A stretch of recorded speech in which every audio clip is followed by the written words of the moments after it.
ગઈકાલે દેશની આપણી આર્મી દ્વારા અને એરફોર્સ દ્વારા જે પાકિસ્તાન ઉપર એર સ્ટ્રાઇક કરવામાં આવી રાત્રે 2:30 અને 1:30ના ગાળામાં દરમિયાન અને પાકિસ્તાનના જે આતંકવાદી કેમ્પો હતા એમાં 100 કરતાં વધુ આતંકવાદીઓનો જેને મૃત્યુ થયા છે તે બદલ ભારતીય સેનાને અભિનંદન પાઠવું છું અને સાથોસાથ આવા નીડર નિર્ણય લેવા બદલ કેન્દ્ર સરકારને પણ અભિનંદન પાઠવું છું અને સાથોસાથ આજે તમે જોયું છે કે વારંવાર પાકિસ્તાન આપણા દેશ ઉપર આતંકવાદીઓના હુમલા વારંવાર કરી રહ્યા છે, યુદ્ધની પરિસ્થિતિનું નિર્માણ કરી રહી છે। ત્યારે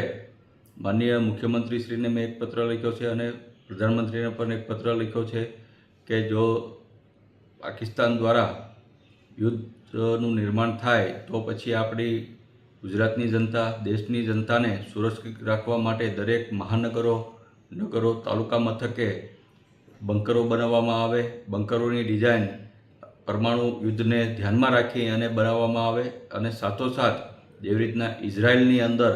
દરેક વિદ્યાર્થીઓને આર્મીની 2 વર્ષની ફરજિયાત તાલીમ આપવામાં આવે છે, એવી જ રીતના ગુજરાતની તમામ સરકારી સ્કૂલો હોય, પ્રાઇવેટ સ્કૂલો હોય, દેશની દરેક